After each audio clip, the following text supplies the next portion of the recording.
the Northern Ireland Protocol and some of the positive noises coming out of the ongoing negotiations. Can they sort it out before the 25th anniversary of the Good Friday Belfast Agreement and avoid another Assembly election? We're joined now by former Taoiseach Bertie Ahern. Bertie, good morning. Good morning, Pat. What do you make of the shape throwing that's going on at the moment and, noises about positive noises? Yeah, I think it is a positive run since before Christmas. And if everybody means what they're saying, then this is doable.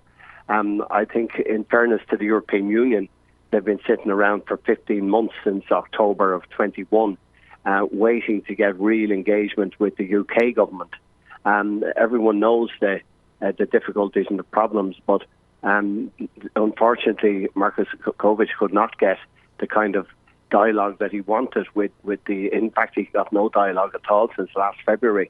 So at least now, if there's meaning, Minister Cleverly, Secretary of State Cleverly, seems to be prepared to give over the data that they have looked for over a year, and that will allow the European Union to make an assessment of what danger there is to the European Union internal market.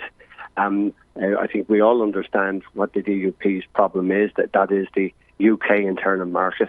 And it's a question of being able to back one into the other without doing probably damage on either side. The EU will not change the rules of the single market, but if they can find a credible solution, which I've always felt they could, there are problems. I'm not sure it's fundamental problems, but there are problems and there are difficulties with a number of areas. They did find solutions to medicines, and I think they can find solutions to some of the horticultural issues and some of the other issues too.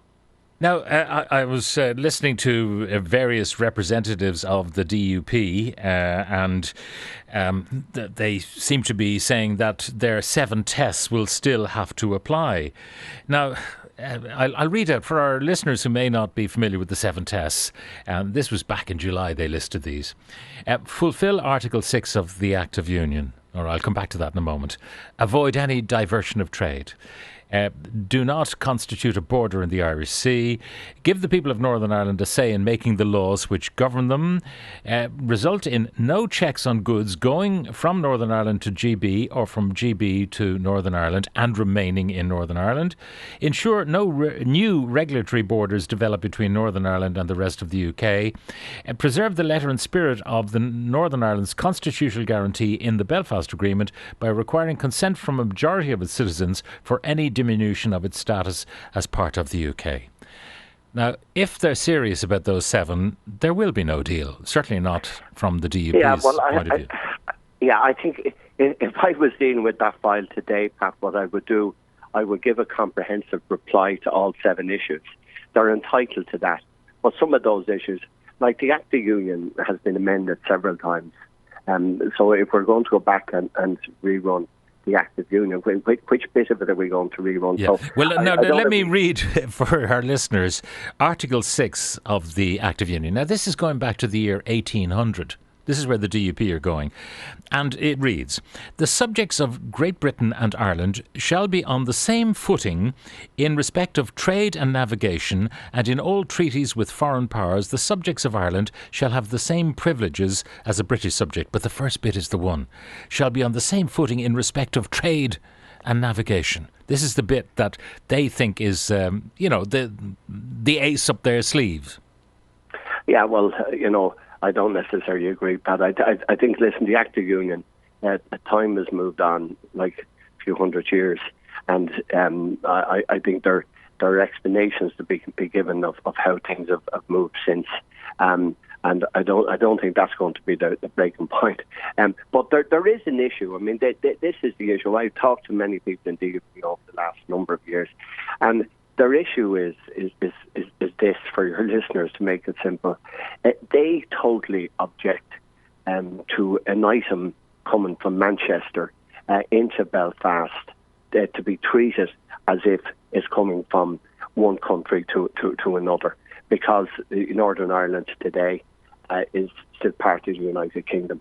And so if we were to say something was coming from Cork to Dublin, we should have been opened up to all the forms. That's the issue. And that's the issue that has to be resolved.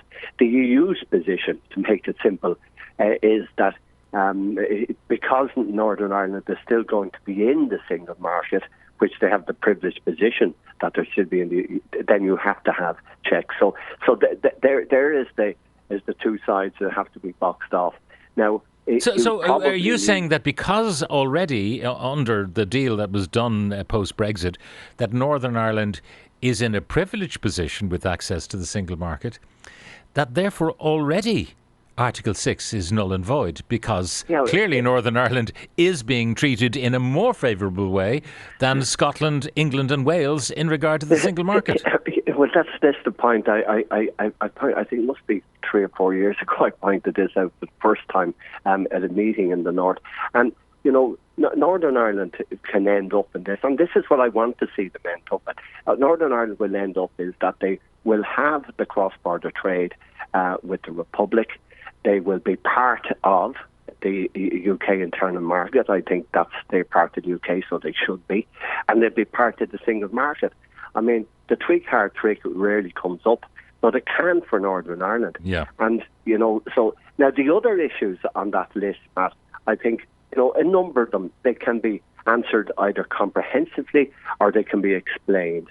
And I for the life of me, I do not think that the tests, and there has to be a bit of compromise in the end, but for the life of me, I cannot see why these tests should stop the negotiations concluding. Yeah, now one of the elements in their 7 tests give the people of Northern Ireland a say in making the laws which govern them. And I heard Gavin Robinson, the DUP Assembly member for East Belfast, going on about the democratic deficit and how the people of Northern Ireland, don't have a say in the way this is being negotiated between Britain, the government in Westminster and the EU. OK, so then you think back, well, if you look at Northern Ireland and Brexit, the majority of people in Northern Ireland didn't want Brexit. There was a democratic deficit there. You don't hear the DUP talking about that anytime. You don't, but I suppose this is the argument that they should be making. I'm not sure it's always coherently made, quite frankly, but we get legislation here that's agreed by the Commission. It goes through the Parliament, sometimes on the nod, without much debate or without much argument. And it's imposed into our legislation. I'm sure, Pat, you've seen hundreds of these over the years.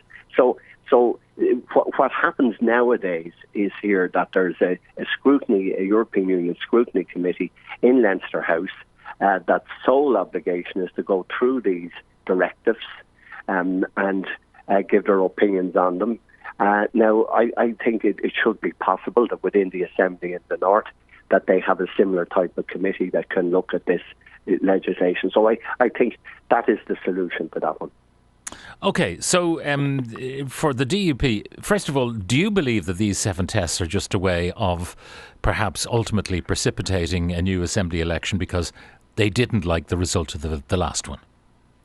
I think back in the summer, people might have thought the idea of an election was a good idea on the DUP side. I don't think on any other side. I'm not sure the DUP hold that view. When it came up in November there was going to be an election, there was fright on all stages. I was in Belfast that week, and I don't think anyone wanted an election. Like, the people in Northern Ireland want to get on with their health and their education service and their infrastructural issues like everywhere else. And I think the reason we're seeing a more mature debate and more action by the Taoiseach, the Taoiseach, by Cleverly, by the new Prime Minister, is that everybody realises that these are issues have to be resolved, and an election will not resolve them. Election will only create the same old sectarian divides and the same old bitterness and hate that we're trying to get away from. So the last thing Northern Ireland needs, in my view, is an election. Now, where do you believe this impetus is coming from in Rishi Sunak's government? I mean, is it because they have so many problems in terms of their own economy and inflation and potential recession and all the rest of it, that he really needs to rid himself of this headache? Yeah, I think Rishi Sunak seems to be a breath of fresh air. I know he has problems, but at least he's looking at things differently. And I think slowly with public opinion, Pat, I'm sure you've covered this, but you can see the figures moving steadily up. And as more and more statistic and analysis come up of the period since 2016, the people in Britain are beginning to see that Brexit, which was really a vote about immigration and a few other issues, but mainly about immigration in the working areas and the labour areas, and that they now see it's not a good idea. Like the one striking figure that I saw in one of the analysis at Christmas was that if you take the period from 2016 to December last, that 25% less investment has gone into the UK than would have happened otherwise. Now, that's an enormous figure. It's a big country. Investment is huge to them, as it is to any country. But to lose a quarter of the investment is staggering. So I think Rishi Sunak, as a businessman and as a successful businessman, sees that arguing and fighting with the European Union and quite literally messing them around as his predecessors did, not having meetings, not giving data, is not the way of doing business. And he is taking a business person approach to this. Now, I have to caution that he has, and I'm before a committee in Westminster, I think on the week after next, there is a right-wing group, and I know they'll turn up again to give me a lecture on Northern Ireland and all the things about it. But they are a tough group, and they are on his back all the time. And they're still there. Yeah, the ERG have not gone away, that sort of thing. It looks, though, that there is a majority who now believe that Brexit was wrong. But, the political class can't really admit, even the Labour Party can't go there because of, as you mentioned, the ERG and people like them will come down on them like a ton of bricks. Finally, talking sense to the DUP. I mean, they're normal, intelligent people, but they have their own political agenda. I was just wondering, this business of a democratic deficit, when Westminster is negotiating on behalf of the people of Northern Ireland, from a unionist point of view, they should be cheering, because that seems to cement the union even more, that it's not Belfast or Dublin that's negotiating on their behalf, it's Westminster. So the logic is sometimes, it's confusing and confounding. It is, Pat, but there's one bit I'd add into that.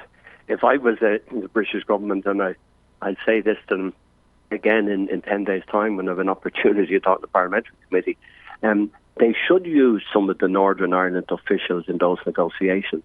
They don't do that, which is beyond me why. Because the reality is that the officials in Northern Ireland understand the issues in Northern Ireland, the day-to-day issues and the political temperature far better than UK officials. So I'm not saying they should replace the UK officials, but they should add to their team Northern Ireland officials in those discussions. And they haven't done that to date, and I think they should.